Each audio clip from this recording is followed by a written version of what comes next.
En este momento de la mañana me enlazo con un gran especialista, con un gran escritor que es Marwan Soto Antaki.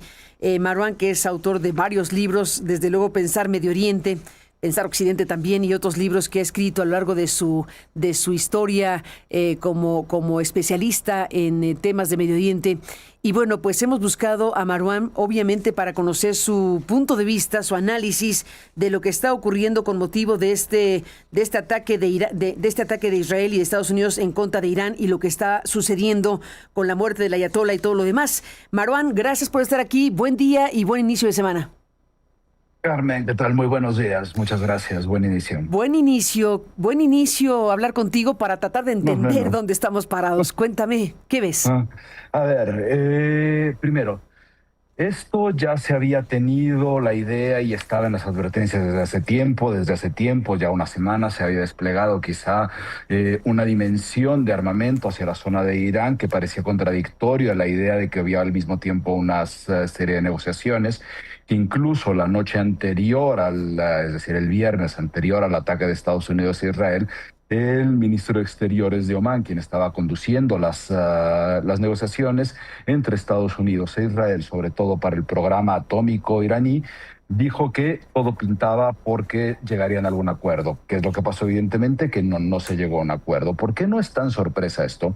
Porque solamente hay que pensar un poco quizá en una lógica económica. No se hace un despliegue de las dimensiones que se hizo, es decir, dos portaaviones, muchísimas baterías antiaéreas, distintos tipos de aviones, capacidades de reabastecimiento en el aire, etcétera, si no es para usarse. No es solamente la amenaza. Desde los ataques de junio del año pasado, que quedaba claro tanto para Teherán como para Washington que en caso de querer hacer simplemente un daño o solamente amenazar, pues no necesitaban tanta presencia con ese nivel de cercanía. Entonces no estaba tampoco tan fuera del radar ni era tan sorpresivo, pero efectivamente la noche anterior se había dicho que no iba a suceder.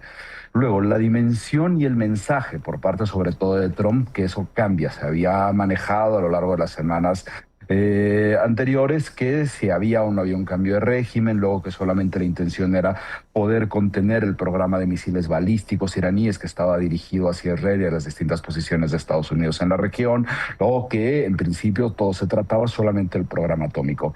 En el mensaje de Trump de la madrugada mexicana, de la madrugada de América, se habla ya abiertamente de la intención más o menos de un cambio de régimen, porque digo más o menos porque se ha ido cambiando en las siguientes horas. ¿Por qué se habla de un cambio de régimen de forma explícita? Porque lo que dice el presidente Trump es, hasta que haremos, ya eliminaremos a las principales cabezas y dejaría para cuando nosotros nos retiremos el espacio para que la sociedad iraní, la que vimos en las protestas del 28 de diciembre y las semanas siguientes que terminaron en 30.000 asesinatos, pudieran salir. ¿Qué tan realista es eso? No, no es nada realista. ¿Por qué se ha ido cambiando la idea de un cambio de régimen a algo distinto? Primero, la parte más importante, fue asesinado el ayatollah Khamenei. Hay dos ayatolás solamente en la historia de la República Islámica, Khomeini 1979, hasta 10 años después, luego 37 años con el ayatollah Khamenei. El Irán que conocemos ahora es el del ayatollah Khamenei. Desde los ataques de junio se había dicho que estaría refugiado en búnkers y demás para protegerse. Al mismo tiempo ya era un hombre de una salud bastante avanzada y había otra puesta en el tiempo que se muriese y ya, lo cual podría también meter la duda de por qué ahora sí ya se iba a morir. Quizá porque la oportunidad estaba. ¿La oportunidad para qué? Y ahí va el asunto de si cambio de régimen o no cambio de régimen. Ha bajado la retórica del cambio de régimen por parte de Estados Unidos, incluso hace una media hora más o menos, Hafez, el secretario de guerra, ahora le llaman secretario de guerra, habló que ya no se buscaba un cambio de régimen, sino que desde ayer se está hablando de reducir la amenaza directa para Estados Unidos y sus distintos aliados. ¿Qué quiere decir esto? La reconformación o la reconfiguración de el mismo aparato a su interior. Al mismo tiempo vienen distintas complicaciones. El ataque da la impresión, por lo que se sabe hasta ahora, que estaba dirigido con dos líneas paralelas. Por un lado, Israel atacando a las cabezas principales. No solo fue asesinado Khamenei, sino también parte de su familia. El jefe de las guardias revolucionarias que había sustituido a Soleimani, asesinado en 2020. Y Estados Unidos las posiciones. Da la impresión que se les pasó un poco la mano y eliminaron a más gente de la que pensaban para poder tratar de colocar esta especie de si no definitivamente no un Caracas en Teherán, sí un aparato que le pudiera ser más afín a los intereses de Estados Unidos o que no significara el mismo nivel de amenaza, ¿no? Se formó ya un consejo temporal, que es un consejo que viene estipulando la constitución iraní, que es un consejo de 3 personas, en el que está el presidente actual, Pezeshkian, está la cabeza judicial y está un clérigo. Aquí importa el clérigo.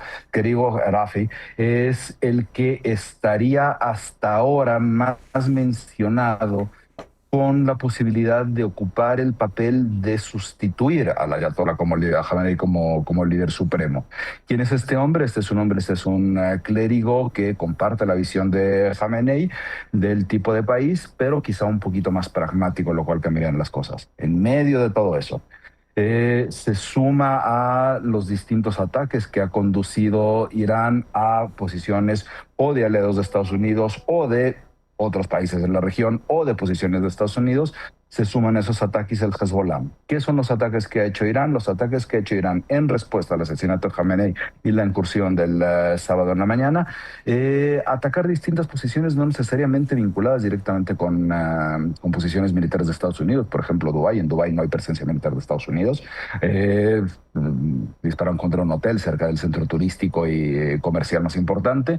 Y al final, lo que podría parecer después del tipo de usos que ha tenido Irán tradicionalmente, que era atacar de cierta forma a los países de la región para hacer que estos presionen a alguna eventual negociación, es una ventana de tiempo que ya se cerró hace muchísimo, muchísimo, porque lo que ha hecho es lograr aislarse al punto en que ya con el ataque a refinerías de Arabia Saudita o de instalaciones en general de Emiratos Árabes Unidos, ya está en riesgo de la respuesta directa. A la hora que se suma Hezbollah, se complican las cosas para Hezbollah. Hezbollah, esta milicia financiada por Irán desde el Líbano, que se suma a las represalias, ataca a Israel, pone en riesgo al nuevo gobierno libanés, tienen la respuesta y llega al punto en que hace unas horas se acaba de vetar por parte del gobierno libanés el brazo armado de Hezbollah. Es decir, el caos es quizá la parte que más podría preocuparnos, más que una decisión muy clara de dónde va y una ruta muy clara de dónde van las cosas, y la posibilidad de que en realidad todo esto al final se traduzca en algún tipo de cambio de la República Islámica, más no fin de la República Islámica. Cambio de la República Islámica, más no fin. En el mapa que ves, ¿qué papel jugaría el hijo del último Shah de Irán, Reza Pahlavi, que se encuentra, como sabemos, en Estados Unidos y siempre ha quedado como una figura ahí para cuando vengan tiempos distintos? A ver, lo que pasa con Reza Pahlavi es que hay que darle peso y hay que darle importancia a partir de su crecimiento en los últimos años, ¿no? Pero estamos hablando de un hombre que tiene casi 50 años viviendo fuera del país, que no tiene una estructura local dentro del país, que al final una cosa es poder tratar de mantener una resistencia, por llamarle de una forma, simpatice o no con él, yo no simpatizo con él, ¿no? Es de las diásporas, y otra cosa es que eso logre tener cierta estructura funcional para transformarse en una especie de sustituto a un cambio de régimen. ¿Cuál es su primer problema? Primero, las estructuras del régimen de la República Islámica son mucho más sólidas que las de un solo personaje, funcionan más como una especie de serie de pilares que acomodan un techo, que sostienen un techo a una pirámide. Entonces se le quita se elimina a Khamenei, más allá de si la Asamblea de Expertos, que es un órgano que decidirá seguramente muy pronto quién va a ser su sucesor, lo puede tomar su lugar o no. El aparato es tan grande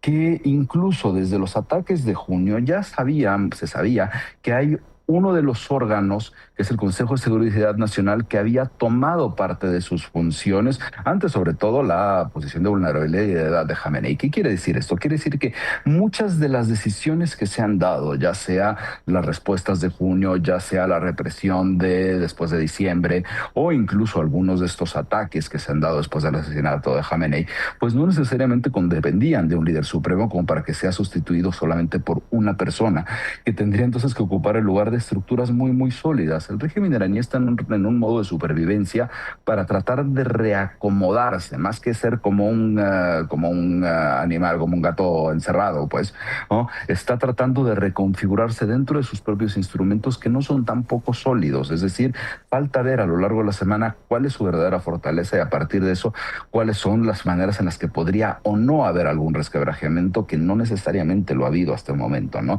No ha habido deserciones a partir de esto, no hubo ningún general que dijera, ok, ya he visto lo que sucedió, entonces me paso al otro lado y apoyo a las resistencias o a las diásporas o a Reza Pahlavi. Entonces, mientras no exista eso, es muy difícil pensar en que Reza Pahlavi puede entrar al mismo tiempo que su idea, que ha cambiado de ser primero un antimonarca, o sea, primero decía hace unos años que estaba a favor de una república, luego se vuelve a erigir dentro de un espíritu monarquista, luego sí su nombre es repetido tanto dentro como fuera de Irán, pero sin esta estructura, pues al final también ha llevado que algunos de sus seguidores monarquistas ataquen a opositores a la dictadura iraní, al Jamenei, ¿no? Pero los no monarquistas, ¿no? Hay algunas otras figuras al interior opositoras, que sería el partido MEI, que es un partido de un islamismo marxista que al final ha sido catalogado en algún momento como una organización terrorista, no solamente por varias entidades, pues al interior y fuera de Irán, ¿no? Que tampoco representan una opción política.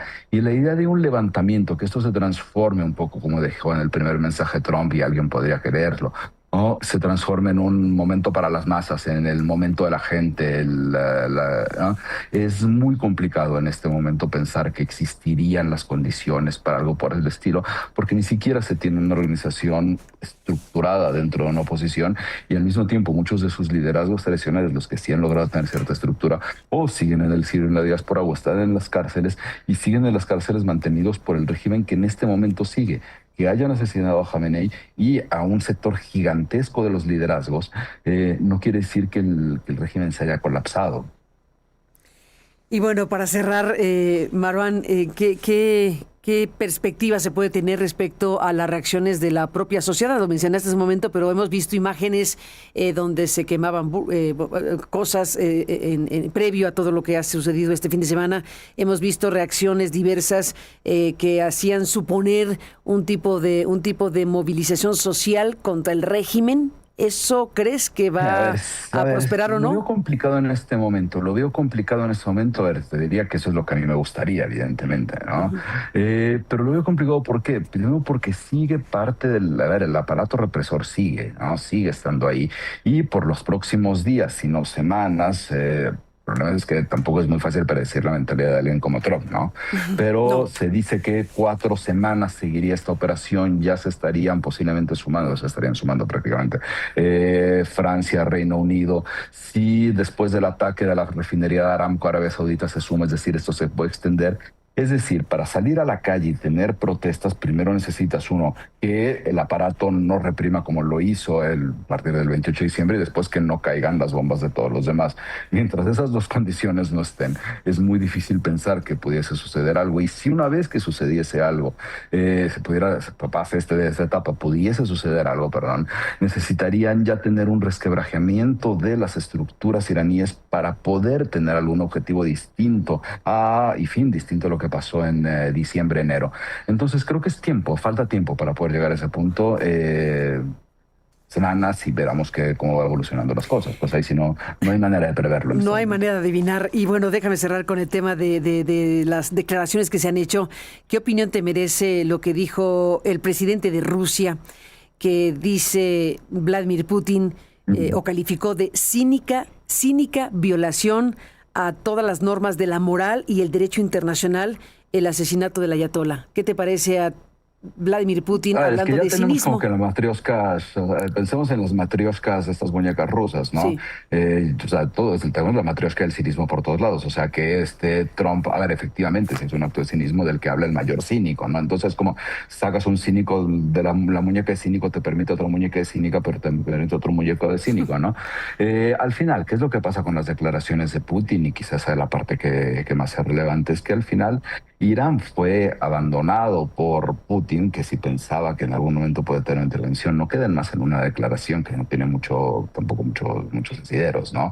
Y como ocurrió con Siria, donde al final solamente le dio asilo a Bashar al-Assad y a su hermano, pues al final se está distanciando y está muy ocupado en lo otro. Pero sí, pues es la colección de cínicos, ¿no? Pero moral ya es una cosa muy rara, ¿no? De hablar, o sea, es como excentricidades, para eso, excentricidades para los que tenemos a Jacobo, A afortunadamente. Jacobo Dayan, por fortuna tenemos a Jacobo Dayan por acá, Afortunadamente así lo que le tenemos. mandamos un abrazo a Jacobo Dayan. Y otro para ti, Marwan Soto Antaki, te aprecio muchísimo este tiempo que nos das. Seguiremos Gracias. hablando y gracias por estar aquí. Abrazo. Un abrazo para ti, Marwan. Bueno, pues aquí está la revisión puntual que hace Marwan Soto Antaki respecto a lo que está ocurriendo en estos momentos, en este conflicto en Medio Oriente, que bueno, se ha desatado de esta manera. Tal como lo dice Marwan, ya se estableció un consejo de liderazgo